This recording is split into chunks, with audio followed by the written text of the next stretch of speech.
Megan, I have a great idea. What? A show about Magic the Gathering. Okay. But not for pro players. They can listen if they want. Okay. But mostly for amateur players. How is that different from what we're doing right now? Ooh, we're already doing that? Yes. That's a great idea. Why did you think you had this microphone in front of you? I'm glad that I had this idea twice in my life because having it again was just as magical as the first time we had it. I just want to ask one more time, like, why you thought you had a microphone in front of your face? I go through life thinking there's a microphone in front of my face. I feel like I'm always in an episode of The Truman Show. But he didn't know the microphones were there. Yeah, I'm in one, but I know the microphones are there. Like, I've got one up on them. Wouldn't that be fundamentally a different show? If the person knew. Yeah. Then it would be the Kardashians. Oh, yep. We just invented reality television. Wow, great idea. We reverse engineered it. Hey, everybody. This is, in fact, a show for Magic players, whether they be players old or new, veteran or amateur, tall or short. Mm-hmm. You know. Everything. Hat wearing, anti-hat. Long fingered, short fingered. Mm-hmm. Like generally clean footed or like just can't seem to keep it under control. Do they like to say pants or slacks, like my grandma would say? Yeah. Anybody's welcome at all. Mm-hmm. It's called Magic the Amateuring, which a lot of people actually give us some crap for these days because Megan and I do have our first pro points. No big deal. But we do still like to focus on newer players of the show with a segment we always do every week for the noobs. And we've got a great for the noobs coming up on the episode today, in fact. That's right. I am Megan, by the way, one of your hosts. I'm Maria, one of your other hosts. And together, we're Magria. Margan.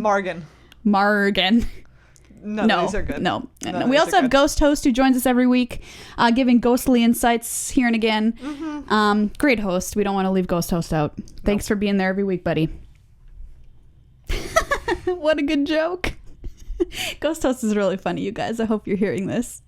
Anyway, besides For the Noobs this week, we're going to talk about calculated risks on For the Noobs. That's right. Then we're going to chat about GP Sydney, which was on coverage this past weekend, as well as our own drafts that we've been participating in now that the set is on Magic Online. Yes. Yeah, we drafted and watched coverage at the same time, thus completing a time vortex.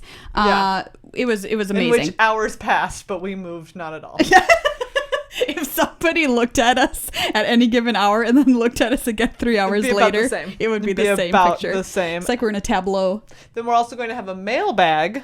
Yes. Some mailbag questions. Yeah, I actually recorded a live mailbag segment from our local draft, so that's going to be really fun. I assaulted a player it was their first draft ever, and I wanted to recapture that feeling in my soul, so I tried to live through them as they did their first draft, and they had a question which we'll answer. Of course, your questions are always welcome, magictheamateuring@gmail.com, or hit us up on Twitter at MTAcast if you have any questions. At any point, 3 a.m., tweet at us. Yeah. We'll be there. Also, if you just walk out your front door and shout your question into the night. Yeah. We'll hear it. We will. Megan has great hearing. I do. Like a little wolf but ears. Only if you're shouting at night. During the day, won't hear it. It's about average.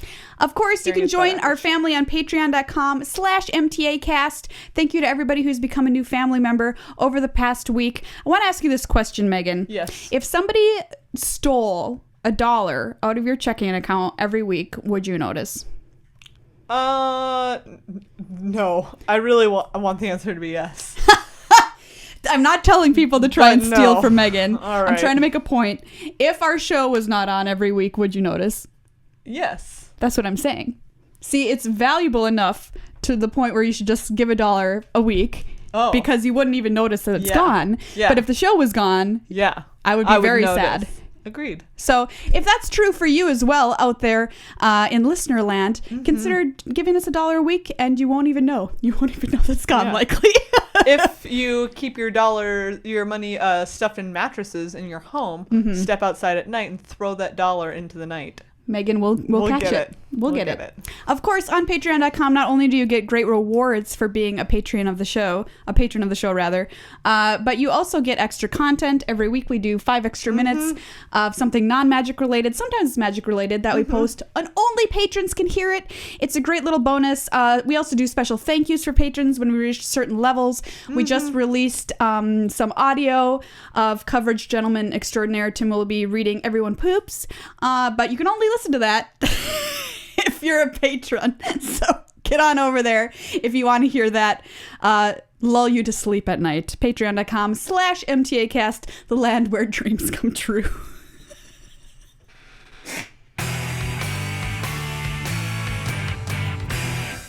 The Noobs calculated risks. Get out those graphing calculators, everybody, because it's time to delete all the useful programs and install Mario or Tetris on there. Did you do that in high school? No. Yeah.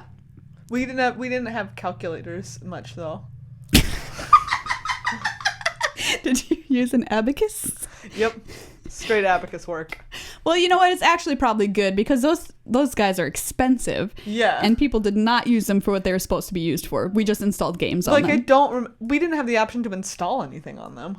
Oh. We just I think only checked them out for the duration of class. Or if you had homework that required one, then you could check one out for homework. Yeah, that makes a lot more sense. But you didn't have one for a prolonged period of time. Yeah, what we had to buy them and stuff, and it's what am I ever going to use this for? Oh, we definitely did not have to purchase them. Oh boy, graphing calculators. Anyway, you don't actually need them for this segment because when we talk about calculated risks, we're not talking about calculators at all. What's going on, Meghan? I know people who have worked for Texas Instruments. Oh yeah? Yeah. Well, you lived in Texas. Yeah, it makes a lot of sense. Are they down there? Yeah. Yeah. You never know. Where did you think they were? Sometimes, big California pizza company, that's not in California every time. They're a chain. Well, you can get Texas Instruments calculators outside of the state of Texas. But they're based in Texas. Yeah. I'm sure there's some kind of state name-based business that is not based in that state. Someone named it today. The New York Grilled Cheese Company is in Florida. What liars! How could they? Right? By the way, who wants a New York grilled cheese? That's not the first state I think of when I want a grilled cheese. I don't know. Maybe people in Florida don't know the difference. Man. They don't realize that New York isn't known for grilled cheese. They're just okay, yep, this sounds good. I don't know about you, but I'd want a Wisconsin grilled cheese if I'm getting a grilled cheese. Nobody wants Wisconsin anything unless it's booze. We love you, Wisconsin listeners. We truly do. I bet you most people from Wisconsin will even tell you it's number 1, beer, and then there's a really big gap. Well, beer and Packers are right up there. You mean Warehouse Packers? I mean the football team. Yeah, you've ever watched a game of football in your life? Dude, I used to live in Green Bay. I know. Lived that nightmare. That doesn't mean that you've watched a football game. Yeah. I went to the University of Texas, and I did watch a football game, but... But did you really? I did. You sat there. I sat there the whole time. Twice. One I time in the sunny seats. We would have... every weekend we would watch the Packers together at my friend's house, but I worked overnights at a news station, so I would always fall asleep at least by halftime, if not before. Yeah. Very pleasant memories, actually. Anyway, calculated risk. So, what the heck are we talking about? That's right. Let's think about the format of draft, for instance. Okay. So this past weekend we had GP Sydney, which was awesome to watch on coverage. It was. And when you're drafting, you know what? Sometimes your deck just doesn't come together the way you envisioned. No, sometimes maybe you were in a color and then it got cut really hard. You picked two great cards in a color. Yeah. And then you started picking up some mediocre cards in that color, and then it just dries up and you're stuck with 2 good cards and a couple of mediocre cards and a bunch of garbage. Do you ever just envision a tumbleweed going past you as your colors dry up during the draft? I have never pictured that. Well, I'm going to now. That's delightful. You're going to make yourself picture it. Yeah. Imagine, Maria. Whisper to yourself, tumbleweed. Yeah. Yeah, sometimes your colors dry up. Sometimes you don't get the curve that you were expecting. I can pick up some 2 and 3 drops later. I'm going to pick up 17 Sarah Angels. No big deal. And then it just doesn't happen. And then it doesn't happen, and your lowest drop is a 4, and you're like, ooh. Yeah. Sometimes, you don't have any bombs. Yeah. Sometimes you have no bombs. Sometimes there's not a clear signal. Yeah. And you just don't know what's going on. Sometimes you forget to draft removal because you've been so focused on creatures. That's right. And so these are all times where if you get to the end of like pack 1, and you're like, oh boy. Yeah. Oh boy. It might be time to just take the plunge. Yep. And go big or go home. Right. And the same go thing. For gold. Go. I'm trying to think of more. I have the tiger. Run the whole steeplechase. I thought you were going to say gamut. Oh, that would have been an actual phrase. Yeah. But it means something different. Yeah, close enough. Anyways, yeah, so things might go wrong in draft. Yeah. This is also true of in sealed. We're specifically talking about limited because we're thinking of decks where you can kind of adjust or change your game plan while you're there. Not to say you can't play differently in constructed once you know what's happening to you. Say some kind of disaster is happening either in your hand or with your opponent. Wreck. Or something like that. But let's talk specifically about limited. So in sealed, the same things can happen. You can just basically not open any bombs, not open any removal. Your colors are all over the board. What the heck do you do? Do you just pack it up and go home? Or do you try and make a stand? You take a stand. Yes. Like a nightstand. You just steal somebody's nightstand from their house. That's right. So an excellent example of this was at GP Sydney. They were filming the top 8 draft. Yep. And they were watching Scott Lipp draft. And he ended up kind of in like a green-white humans deck, essentially, that had a lot of very surprising cards. It had like a Lunarch mantles. Yeah. Lupine prototype, right? Yeah. And he started going into that deck kind of early because it didn't look like he was getting a super strong signal to be doing something else. Right. So his pack 1 pick 1 was Noose Constrictor. Yes. Which is a snake. Yep. A snake card that gets a bonus when you discard. So it's a pretty strong card, but after that it kind of was like it seemed to be going off the rails for him. Like he didn't have a super strong curve, he didn't have a bunch of strong creatures, and it was kind of like, what do I do? He seemed to make the adjustment early on in this draft, which you can go back on twitch.tv/magic and watch past broadcast of if you want to catch it. He made the adjustment early on to say, hey, if I'm not seeing some powerful cards in the colors that I've decided to go, which, by the way, I should point out that it didn't really seem, at least from watching where we were sitting, that there was another color that he should have been. Yeah, there were a couple of good cards, but not a lot in a row. Right. Yeah. So it wasn't obvious that he decided, okay, what's the best thing I can do in this situation? If I'm not going to have supremely good creature quality, maybe what I need to do is make a risk and take some auras, take some cards that could be good, take some equipment with creatures that are a lower power level. And it worked out for him. Yeah, it sure did. And traditionally, a lot of traditional draft strategy says you typically don't want to take auras unless they're just like incredibly powerful. Like what was the one in the last core set that gave it protection from like all colors or something like that? Oh, do you remember that one? Are you talking about the crazy like shield one or whatever? Yeah. It was it was like rainbowy. The art was really the cool. Rainbow. Anyway, like that one was insane. It was a rare. crazy. It was a crazy aura. We're not talking like that kind. We're talking about just like your run of the mill +1/+1. It's gonna boost your creatures. Maybe like on a really good day, it's gonna give them flying. Yeah. Like Lunarch Mantle, you can pay 1 and sacrifice a permanent to give the creature flying. Usually, we say don't take those because you're opening yourself up to being 2 for 1 if your opponent has removal. Right. So if an opponent casts a bounce spell on your creature, for instance, or a kill spell, and your creature is enchanted with Lunarch Mantle, for example, you've just lost 2 cards in that equation. Your opponent has lost 1. That's why we call it a 2 for 1. Yeah. So in those kinds of cases, it's like, all right, this isn't good. But at the same time, if you don't have great creatures and you're not having a great strategy for closing out your game, sometimes you can say, do you know what? I'm going to put this +2/+2 and sometimes flying on a creature, and if they can't answer it, I am going to win that game. Right, exactly. And I'm going to win it pretty quickly. And we should mention that we're not talking about necessarily cards like Choking Restraints, which is also an aura, because you're enchanting your opponent's creatures with that, or Sleep Paralysis, for example. Like, obviously not removal enchantments. Yeah. We're talking about, like, boosts to creatures that you control type of enchantments. Right. So what he did is what exactly Meghan said. Maybe my creatures aren't the best, but I'm going to boost them up. High risk, high reward. Do you know what happened? He won that frickin' GP. He won the GP. Yeah, he sure did. Which just goes to show you that sometimes if you pivot early enough and make the decision to go big or go home, as you said, it can really pay off. Like, people need to answer a creature that's got a +2/+2 on it and has the ability to fly. Like, you do have to kill it. Yeah. And so all this isn't to say, like, obviously there is the calculated part of the risk. Like we said, he still had a game plan, which is that I'm going to make some creatures that they're going to have to answer quickly or just be dead. Yeah.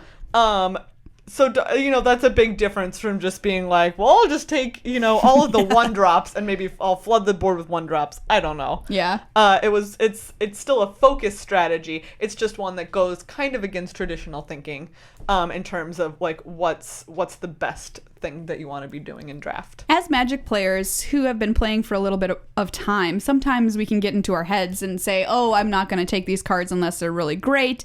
And then when our draft kind of goes off the rails, we give up hope and we're like, I'm just going to drop or whatever, or I'm going to play one round, lose, and just get out of here.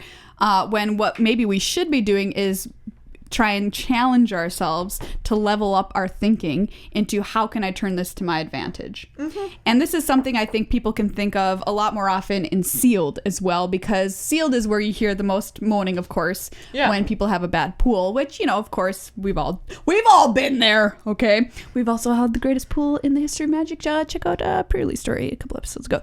But there's a school of thinking in Sealed if you don't have a strong deck to just make it aggressive. Mm-hmm. If you can't be big and beefy, which is what you normally want to be in Sealed, try and be really lean and mean and get wins in there when your opponent stumbles and doesn't have mana, or when your opponent's waiting till turn 4 to cast their first creature. Mm-hmm.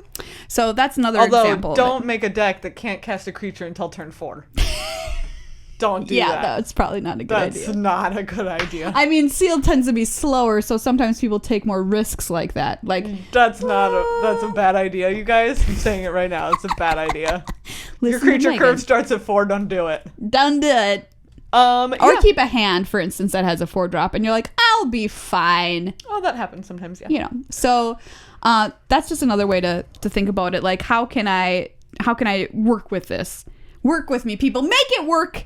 Yeah. To quote the wonderful Tim Gunn. One of the examples of this that I've encountered recently is that I'm doing a Sealed League for Eldritch Moon online. And I built 2 decks, as you can in the Sealed League, which is super cool. It lets you look at things comparatively very easily, which I love. And so one of the ones that I was first drawn to was a black-white deck, because it played a lot of, like, my rares, which weren't like crazy bombs, but were very good. Under the floorboards. Exactly. Under the floorboards, I think, was one. Distended Mindbender, which is actually just like a bomb. That's a sick bomb. Yeah. And then it had 3 Ironclad Slayer and 2 Boon of Emrakul plus a Midnight Scavengers. Queen! Right, so looking at that, it's like, oh, this is very traditionally good. Right. But it also kind of had a hard time closing out the game. Which is why I was like, I'm going to keep building decks and looking at these. And I found a blue-red deck that had 2 Thermo Alchemists, only 12 creatures total. So it's like a pair of Tattered Haunters, a pair of Thermo Alchemists, and a couple of other creatures up the curve, you know. And then it just had so much removal and so many ways to enable madness. It had like Fiery Temper. It had the Alchemist's Greeting, and it had a pair of Alchemist's Greeting. And then it had lots of card draw, like 2 take inventories. I was actually playing Trail of Evidence in that deck because I was playing so many spells. And there was a point in time when I had like 6 clues in play just because I had been casting spells. It had the 3-mana sorcery that you can get an instant and a sorcery back from your graveyard and then discard a card, which in this deck was just like disgusting. And so it's not a traditional Sealed deck at all.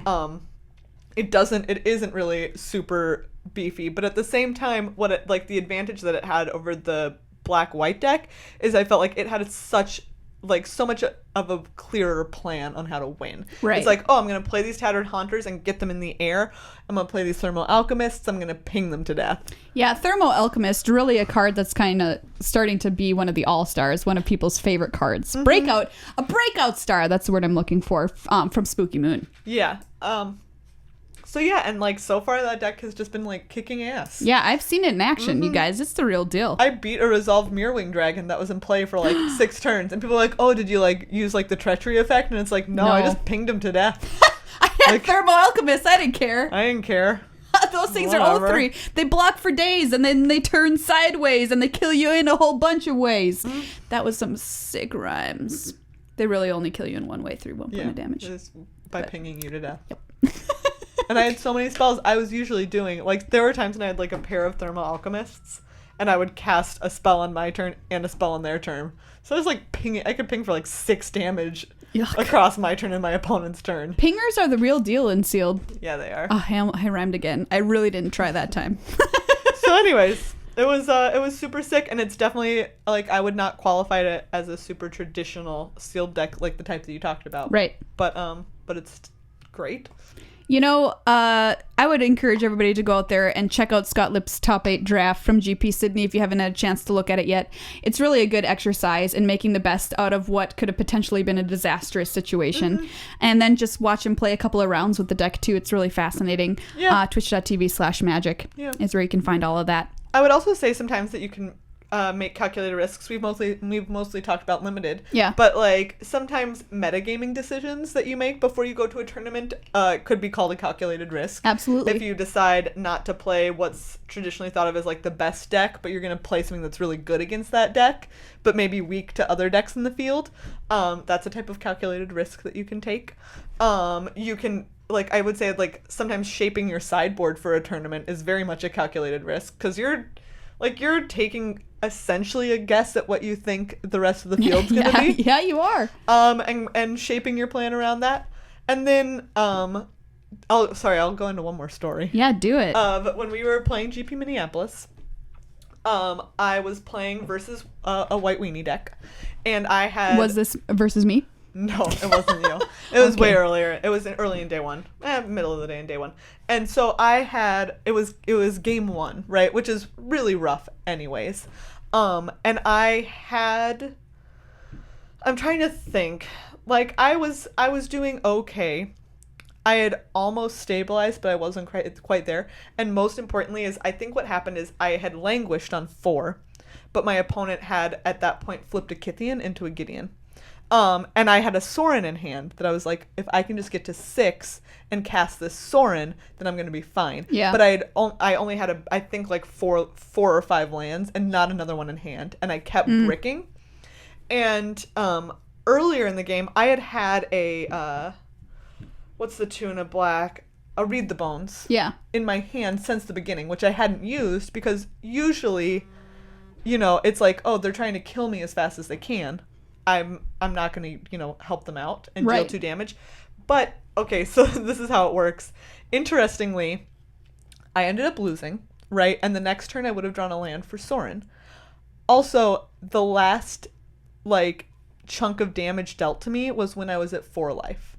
So if earlier in the game I had taken a risk and cast that Read the Bones anyway, saying hey, it's going to be really important for me to get to 6, I would have gone down to 2 life, but then I would have had that land in my hand because I would have dug to it earlier, and there's a chance that I could have won that game. So that's an example of a corner case of a calculated risk in Standard. Yeah, and we're going to have a whole new Standard to talk about coming up after this weekend. So, I'm really excited. Pro Tour Sydney. Pro Tour Eldritch Moon, I should say, on the horizon. We're going to get a chance to see some sweet new decks. It's going to be awesome. And some sweet new calculated risks that people are, I'm sure, taking in what they bring to Pro Tour Eldritch Moon as well. Are you going to be the one to beat Band Collected Company? You better be. Are you, buddy? Are you? Because it's got to be somebody. Because I'm not going to sit there through a billion rounds of Band. Call? Will you hear it? Ring, ring, ring, ring, ring. Hello? Hi, it's me. I'm a deck that's not Band Company. I accept this call. Yes! Yes! National hero. International hero, I should say. Yeah. Congrats, of course, to friend of the show, BBD, unlocking up a berth at the World Championships. That's right. He is officially the Grand Prix Master. Oh, that's awesome. What a title. Super cool. So yeah, as you said, congrats to him, and it'll be super exciting to watch him play at the World Championships. I know, it's coming up. If you haven't seen the Magic the Pro thing with him, go check it out. Check it out, you guys. He's great. Tolarian Community College on YouTube, the greatest Magic website in the world.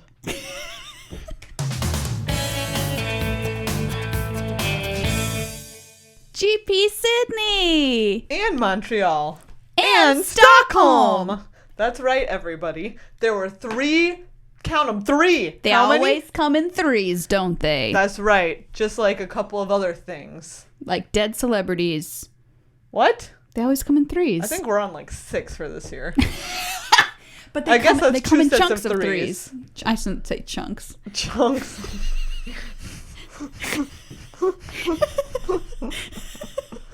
I don't know what else comes in threes. The Holy Trinity. The Titans. The Titans. Eyeballs. Haven't you heard of the third eye? Yeah. Yeah.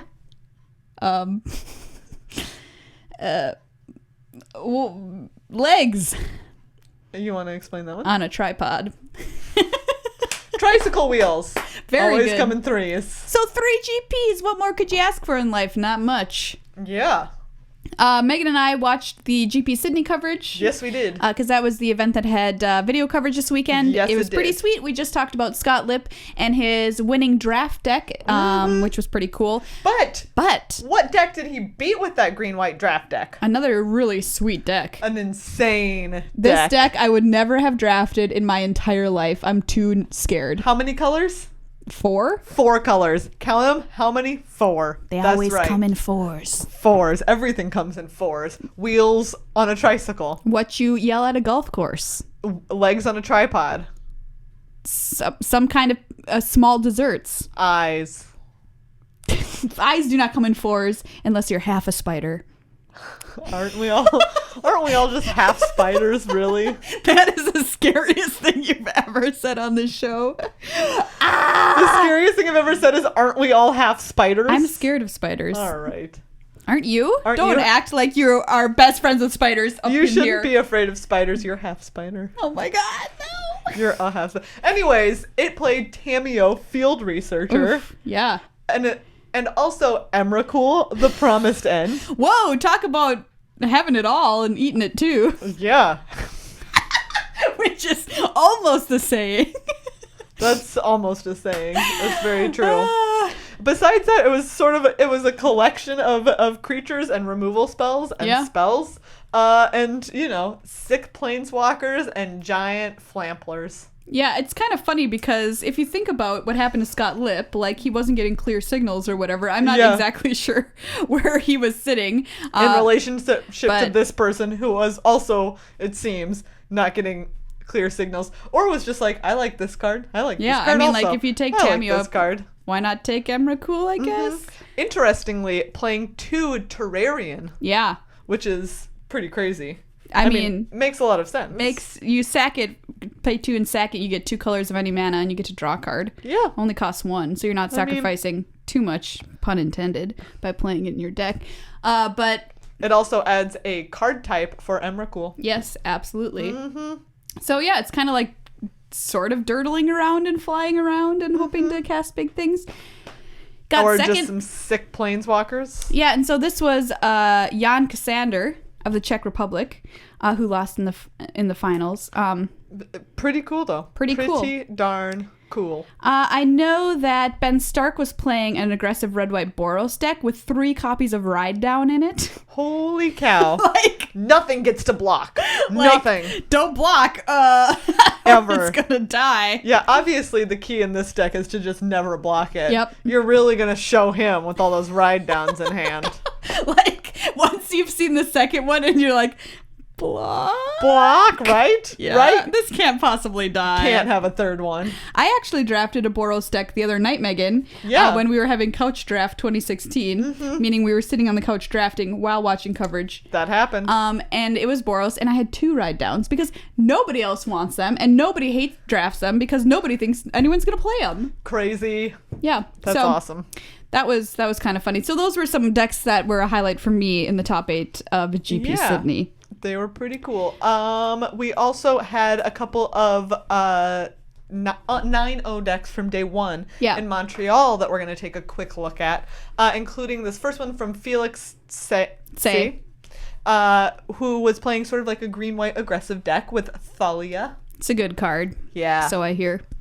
I mean, whatever. So this is important to think about, too, if you are wanting to go to your local PPTQ and play sealed deck.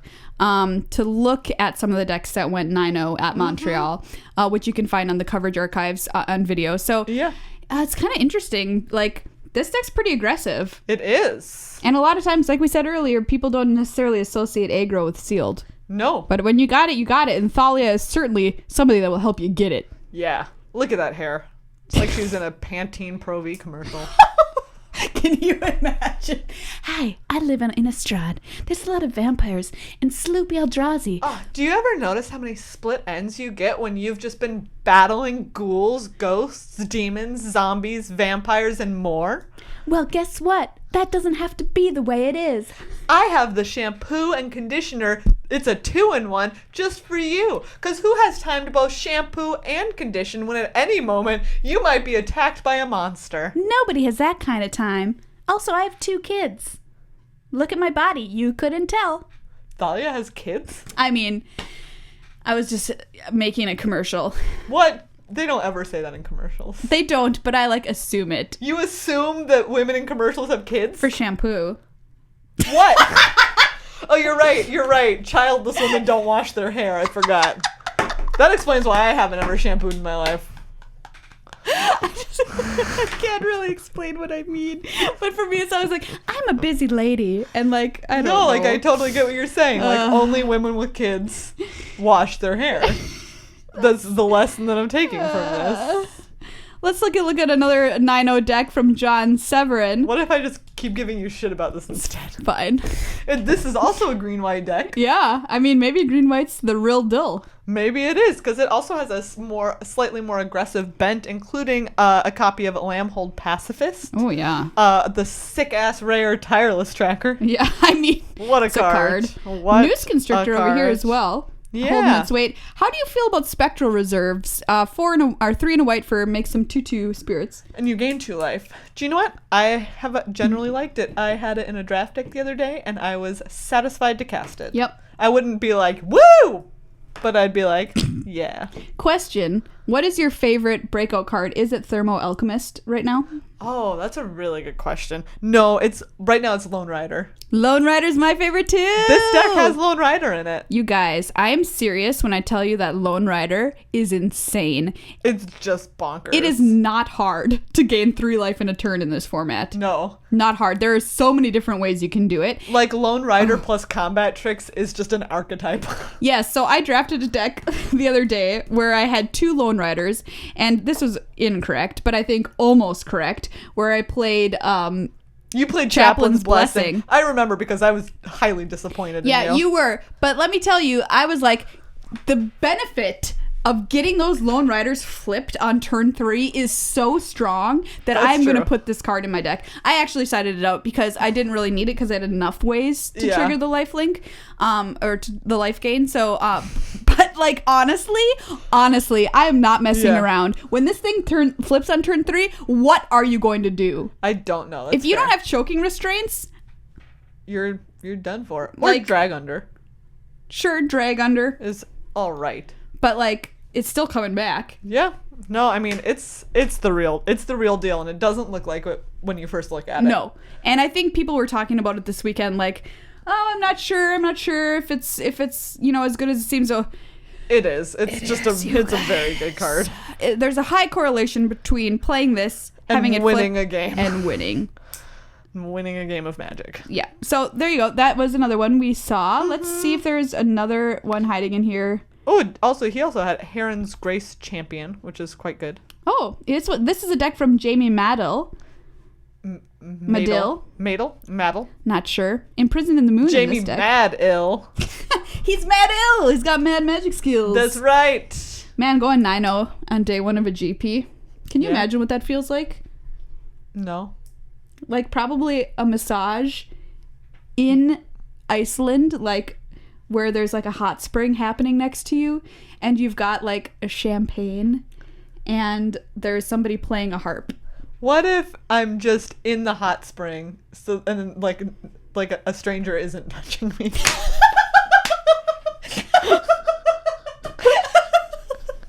Who said anything about a stranger? You said you were getting a massage. Yeah. From trusted compatriot. Okay, that's fair. And also someone's feeding you fondue. You know, the only massage therapist I've ever super liked, and I wish it wasn't the case because she had a kid and then like doesn't do it anymore. Does she wash her hair? Yeah, she does. Now she washes her hair. She didn't before. Oh, yeah. Because I knew her before she had the kid and she wasn't shampooing. What's your story? No, you know, our friend Ellie. Oh yeah, she doesn't do it anymore. Yeah, she doesn't anymore because she had a kid. But I was like, that was the happiest that I've ever been seeing a massage therapist. I thought you were just gonna stop the sentence right there. The happiest I've ever been. Period. That was because I knew her, so I was like, this is weird. You know, sometimes when I go to massage, it's like if I don't know you, I feel a little more comfortable. Really? It was the because when she had her kid, like I tried to go see someone else because I had messed up my neck also, and it was just like I was not cool. I was like, no. And she was so nice. The other woman that I saw was like so nice. Yeah. And I was just like, I can't. I mean, isn't there merit to being like, you're a stranger, I can tell you to just like take a hammer to me and it'll be fine. No, because that's what I liked about Ellie is that she did press really hard anyways. She did. Because I feel like strangers would never press as hard as I wanted them to. Just be like, stand. I need you to beat me with a baseball bat. Take your elbows, put your elbows on my back. Do you know I got a massage from a nun once? What? Yeah. That's weird. I know. She wasn't wearing a habit. That would have been kinky. I wish. That's weird. Now that I think about it, there's so many strange things have happened to me in my life. When I say them, they sound like completely ridiculous lies. Oh, that's not like the most ridiculous thing you could have said. That's true.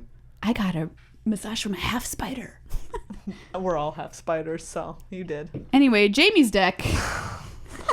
That was a really weird tangent, even for us. Yeah, it was. Anyways. Yeah, imprisoned in the moon. Nice. Drag under, nagging thoughts. Yeah. Aim high, spreading. Splashing for spreading flames. Yeah. Wretched Griff.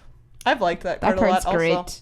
I mean, who doesn't want a 3/4 flyer that draws you a card? I always want a 3/4 flyer that draws me a card. This deck's also playing Lashweed Lurker, Enlightened Maniac. Mm-hmm. Yeah, Tattered Haunter. This deck seems good as well. Yeah, solid. Pretty sweet, man. So yeah, that's fantastic. A lot of great magic happened this past weekend. Check those out online. Check them out on the interwebs, which is a place where knowledge abounds and gets dropped. It's for someone else to catch. Yeah, that's how that phrase goes. The internet's a big knowledge catcher, and has a lot of naked people on it. Yep.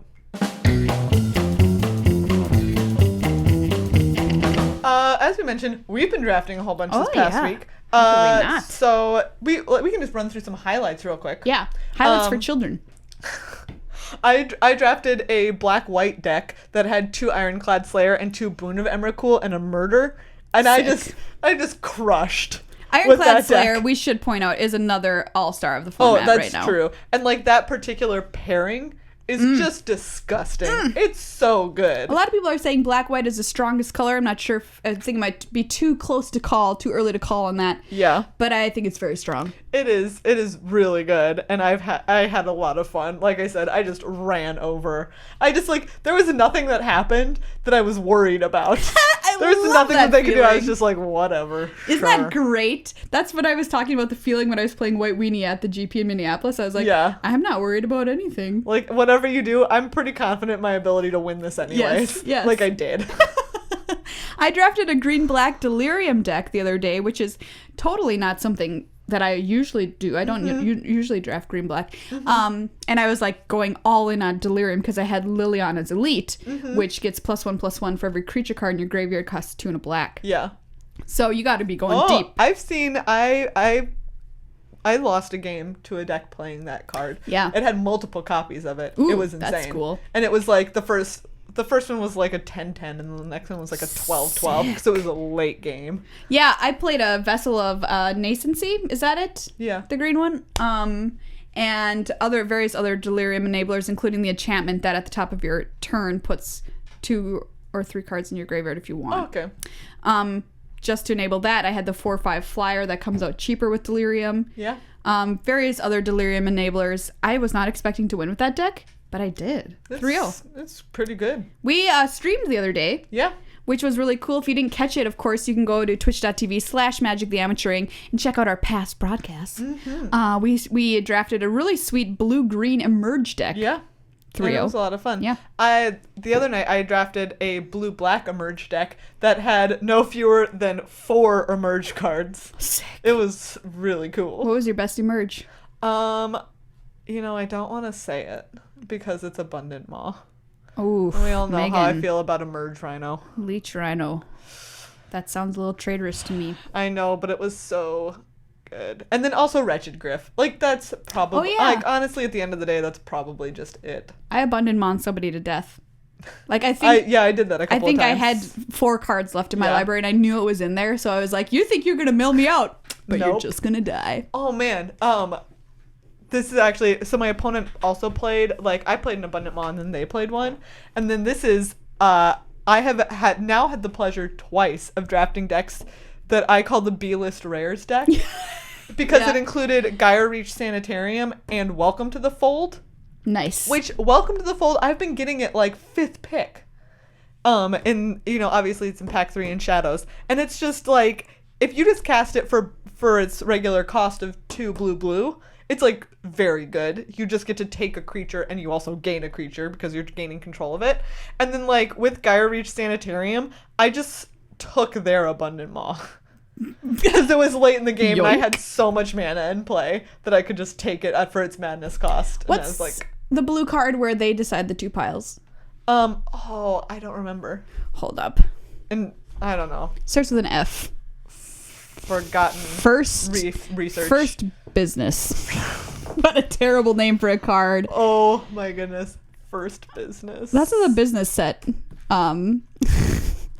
That's coming up. After the Huey Lewis in the News 80s band theme set, of course. And the waffle set, which you've invented. Yes. We have lots of good ideas, Wizards. Call us, okay?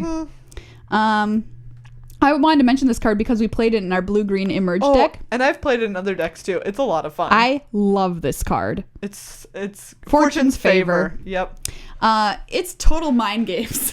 It's so weird. Because, target opponent looks at the top 4 cards of your library and separates them into a face-down pile and a face-up pile. Put 1 pile into your hand and the other into your graveyard, 3 in a blue, instant. So it's an instant, which is, good. But also, like, you can see what we had, like, these conversations on stream because we played it mostly for fun. But it ended up actually being just totally fine. Yeah, it's a fun card. Are they messing with us? Yeah. Did they put 2 amazing cards face down? So far that hasn't been the case. So far they've tried, I think, to separate, all the times that I've seen them play, tried to separate them so that you don't have a super it's about sweet pile. Even. Yeah. But I want it to happen sometime where it's just 2 friggin' bombs that are face down and you're just like, choose, my friend. Yeah. I had one, the worst one that I had was, it was 4 lands. So they showed me 2 face-up lands, and I was like, I'm going to take the face-down pile, but it's going to be 2 more lands. And I was correct. I was like, yeah, that's just how that goes. I mean, there's nothing else that it could have been. No, there was nothing. If you show me 2 face-up lands, what hasn't happened yet is anything that's not 2 and 2. Yeah. Which I would love to see. 1 and 3. Giving someone 1 face-up card that's a spell, and then 3 face-down cards, and those are all lands. Oh, that would be like, really... Can you imagine that? Sick. Separation? Like, what do you do if someone gives you the pile that's 1 face-up spell like, and what's 3 the face-up card? cards? Is it something like good? We'll call it, how about Weaver of Lightning? the one for with reach for 2 and a red that when you cast an And instant 3 or face sorcery, down? pings. And 3 face down. I'm cards. just taking 3 face down. Because, like, I just want to know. Just really. You want to know. I'm greedy. Okay, the 1/4 I'm not bent out of shape It's about. a fiery temper and 3 face down cards. Whoa. Oh. I'm taking the fiery temper. I want to keep playing this game. What if it's a Geist of the Archives? And 3 face down Yeah. cards. Oh, snap!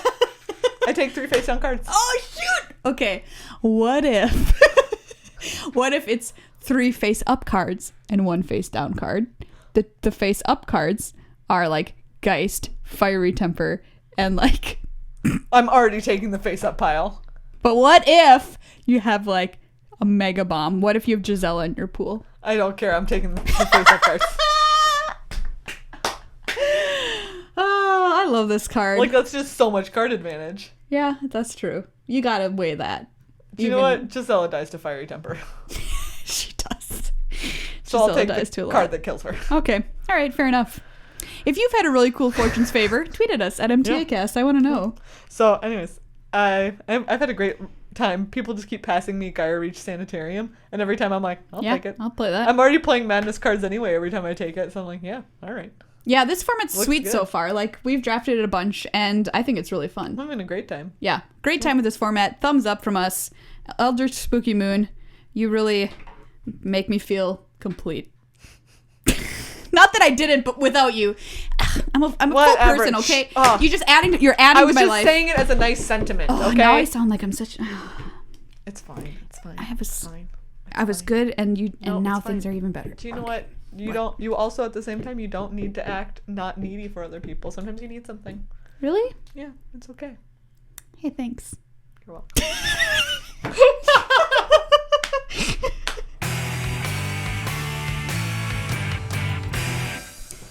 It's time for a peek into our mailbag. But before we do, a quick clip that I recorded live at a draft at our LGS with Ben Jensen, who he was there. It was his first draft he'd ever done, and my first draft is a memory I hold near and dear to my heart. So I wanted to know how his first draft of the night was going, and he ended with a question for us. So take a listen to somebody who's a brand new noob, everybody, brand new noob, with a question for Magic the Amateuring. Okay, everybody, this is Maria podcasting live from a draft here at Mead Hall Games in Minneapolis, Minnesota, and I found something in the wild, a player whose first draft it is. Tell me, what's your name?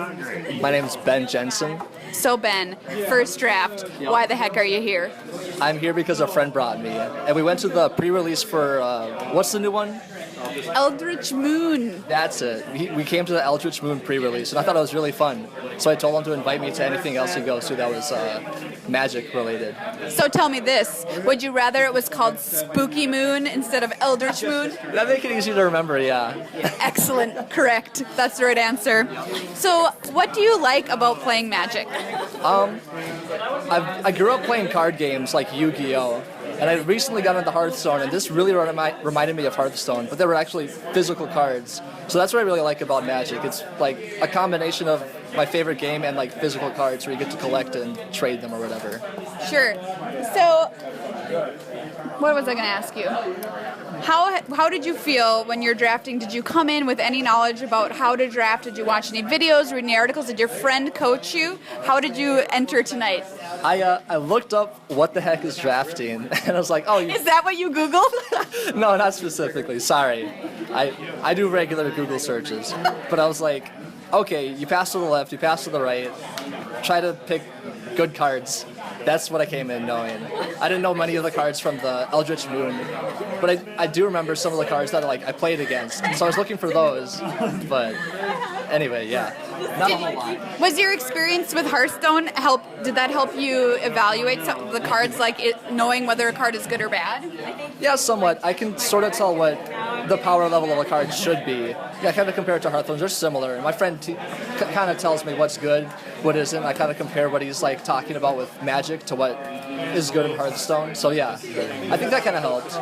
How did you feel during your draft? Tell me all the emotions that course through your veins, because I need to relive my first draft vicariously through you. Go slowly. Okay.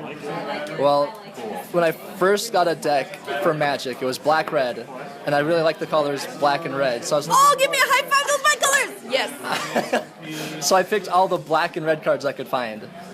So that was similar to what I did for the pre-release too. I was just like, black, red, let's go. And so yeah, I got too many sorceries, too many enchantments. I'm like, shoot, I only have like 9 creatures total, and it was like the 3rd round of cards. I was just like, oh god, I have to get creatures fast. It was really stressful. Are you doing okay? I'm doing okay now. Yeah, I found lots of okay creatures. So what draws you to red and black? I like aggressive decks, and that's what red is, right? Yes. Those are aggressive cards. Red-black is well known as the most aggressive deck you can draft. Yep. But unfortunately, a lot of these aren't very aggressive.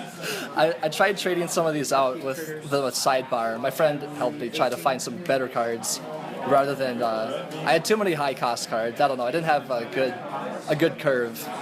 But, Well, you know about curve, so that's really good. You know about how red and black generally works really good. You said sidebar instead of sideboard, which was adorable, so I'm going to let you have it.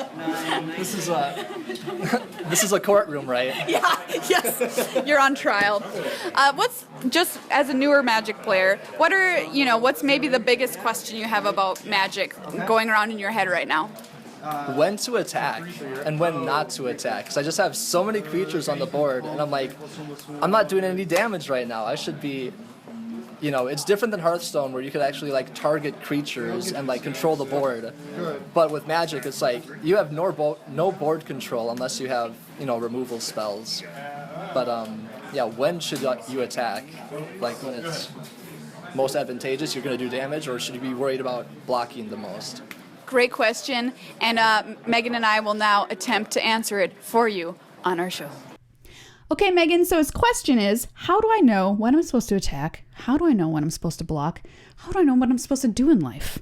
Well, as to the third question, God, nobody knows, buddy. We're all just faking it real hard. Yeah, we are. But to answer the part that I can answer, is, well, obviously you want to make attacks, if first of I think the baseline is, do you have favorable attacks? Yeah. Which means you're not going to be chump attacking creatures essentially into their blockers. If you have a 2/2 and they have a 2/3, and you don't have any combat tricks in hand, you're not going to attack. And at the same time, also if it's not profitable at all, say they have a 1/5, and you have a 3/3, well, it's you could attack. And, there's sometimes you might attack into that, but, baseline, you're usually not going to attack your 3/3 into their 1/5. Right. Unless you've got a lot of creatures and you super need to deal damage. Exactly. Or maybe, you've had tricks in past games, and, they might be running scared if you've left mana up to represent a trick. Yep. So yeah, it's is it profitable? And that falls into, you're not just throwing away creatures, and you have a reasonable chance of getting in damage or killing a creature. Exactly.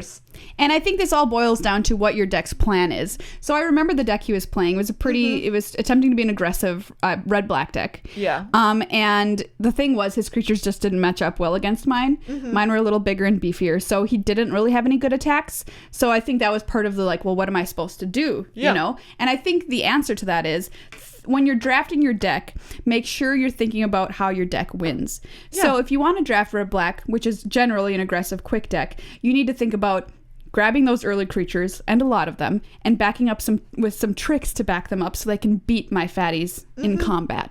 And that's how you push through damage. So early on, backing up, going back in time, think about your plan from the minute you sit down and crack that pack and start putting your deck together.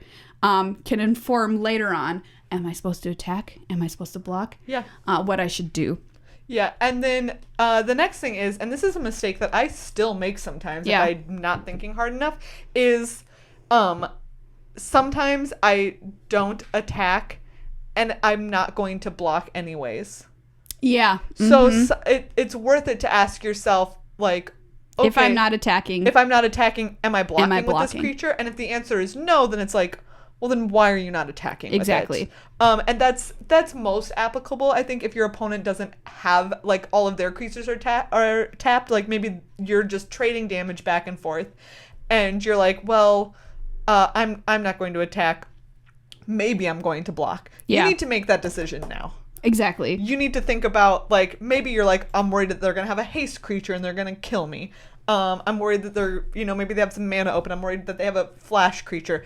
You need to make that decision then as you go into your attack phase. Because if it turns out that even if they have a haste creature, you're not dead, and you didn't want to block, so you're not going to block, well, then you just missed damage. Yep. So. And that's something, too, that takes a little while to learn. And you'll realize it, too, if you make a mistake and you haven't attacked and then on their turn you decide, I guess I'm not going to block. You'll be like, oof, that was 2 extra damage I could have had that I don't have anymore. Yeah. So, yeah, that goes along with thinking of your deck's plan and wondering about who is the beatdown, identifying who is the beatdown in any given match. We've talked about it before on this show. And if you Google who's the beatdown Magic, you will find articles about that. And that's basically saying who is the aggressor in the match. Yeah. So who is aggressing, who is being more defensive and is on the back foot, or potentially wanting to draw the game out so they can win later on with a control deck. If your opponent is coming at you with 5 power worth of attackers every time, and you have 3 powers worth of attackers, like, you're not going to be wanting to trade damage right now. Yeah, you're going to lose that race. Yeah, you are quite obviously losing that race. Unless they're at 3. Yep. And you're at 20. So if you've built your deck correctly and you're still kind of wondering, I think another question to ask yourself is, how do I win this game? And how do I lose this game? So do I win by attacking my opponent consistently with my creatures? Or do I win by staying back and blocking my opponent's creatures until I can kill them off, maybe by double blocking, or maybe by playing some combat tricks on their turn, and then later on playing my dudes when they're out of cards in hand, and now my dude is like a 5/4 and I can just swing freely. Something like that. So, what? Nothing. Why are you laughing at me? I think that all dudes just want to swing freely. I've heard that it can be uncomfortable sometimes. I also believe that. Yeah. Sometimes you just gotta swing freely, you know what I mean? I don't, but... Well, ladies can swing freely too. This is not just one-sided. Oh, that's very true. Yeah. I'm not going to talk about this, though, right now. All right. It's fine. I tried, everybody. So those are just a few questions to ask yourself. Congrats to you, though, for coming out for your first draft and being, I think, pretty knowledgeable already on your first time going in. Yeah. You should be really proud. Speaking of shout-outs. Yeah. Huge shout-out to Ruby. Oh, yeah, absolutely. She had an email a couple of weeks ago, if you guys don't remember, about being worried about going to GP Sydney. Yeah. And we said... You like, go, be girl. Bold and go for it. And she did. Yes. She freaking went for it. You guys, she played all 9 rounds day 1. All 9 rounds. Kick-ass, Ruby. We are so proud of you. And she said that she had a great time. Yeah, she loved it. And so we super hope to see you out there. And one of these days, we're going to see you in day 2. That's right. And it's going to be baller. Yeah, it's going to be awesome. Let me tell you something. Until Minneapolis, I never played all 9 rounds of day 1. Yeah, me neither. So shame on us. You are already showing us up. You already shamed us hard. She represented with our t-shirt at the venue. Next time I feel not playing all 9 rounds, I'm going to think of you, Ruby. That is right. And I'm going to be like, don't you give up like that. Yep. If Ruby can do it, so can you. That's right. Here's an email from Zach. Hi, Marie and Megan. I have 2 primary play groups, and both groups have a similar problem. Typically, one player who has the most disposable income plays decks which are difficult for other players in our group to deal with. Have you ever had this problem before? Sometimes both groups will draft Cube, which we all love, but when we are playing Constructed, we usually run into this problem. Do you have any advice? Yeah, I would suggest maybe setting what you could call like setting your own format, essentially. Yep. One such example is Pauper, which is a very common like kitchen table format. Yes. And like maybe you guys want to do like commons and uncommons. Maybe you wanted to do something like what Canadian Highlander does, and you can assign point values to certain really powerful cards, and you can say, okay, players only get to have so many points. Right. That's like, Canadian Highlander. Yeah, exactly. So those are just a couple of ways that you could set a format, essentially, even though it's it's not, like a sanctioned tournament format. You're doing your own metagame. That's right.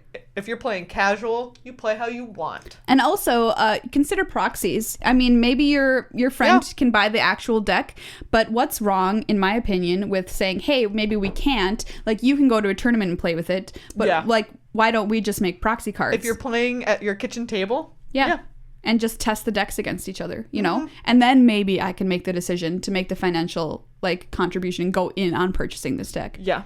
Proxies are a great way to test out new strategies without making a financial commitment. Correct. But yeah, Pauper is a great format that if you need more advice about Tolarian Community College, the professor have a lot of Pauper videos. He knows a lot about that, so go over there and check that out. And like we said, the world is also your oyster. You can also make up a format. Which is a really cool way to go about it. Or you could just do stuff like Winchester draft, if you only have 2 peeps, where you're just drafting with a couple people. Like you mentioned Cube. A lot of people have proxy cubes. So, I mean, yeah. You could just throw some cards on the floor and, play that. Grab them like hungry hippos. Oh, yeah. So, yeah, that's from our mailbag. If you have any questions, email us magicallyamateur@gmail.com. I'm just debating reading this, but I'm going to.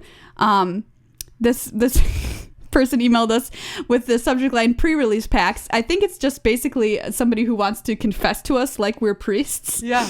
Just said, I'm sorry to have killed some angel wings, but my playgroup isn't big enough for a draft and my nearest game store is too far away. They didn't say what they did with them. I assume they cracked them. But I think we all know. Yeah. We know what you did, Ingmar. We know what you did. We know what you did. Both last summer and the other day. You can draft with 4 people.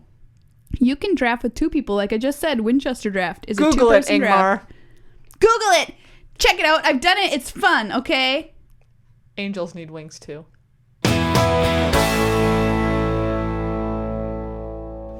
Well, everybody, that's our show for this week. Thank you so much for watching and or listening to Magic the Amateuring. If you only listen, remember you can watch it on Tolarian Community College on YouTube. If you only watch, remember you can listen to it in your ear holes with iTunes, Stitcher, magictheamateuring.com, or other places that pirate it out on the internet that I don't know about. Oh yeah, Google Play Podcasts on there too. If you neither watch nor listen, what are you doing right now? I'm very confused. If you listen in the bathtub, on the toilet, in your mom's house, in the basement, in the washer or dryer, on a roller coaster. Thank you to the person who sent us a video of someone in a dryer. Oh, yeah. Because we had that question. Yeah. We were like, we're certain someone's taking a ride, and then they sent us a video. Yeah. It was one at a laundromat that was like big. Terrifying. Yeah, no, I was terrified. But you get to see them get out of, it's not for very long. Okay. Yeah, it's just very brief. Whew.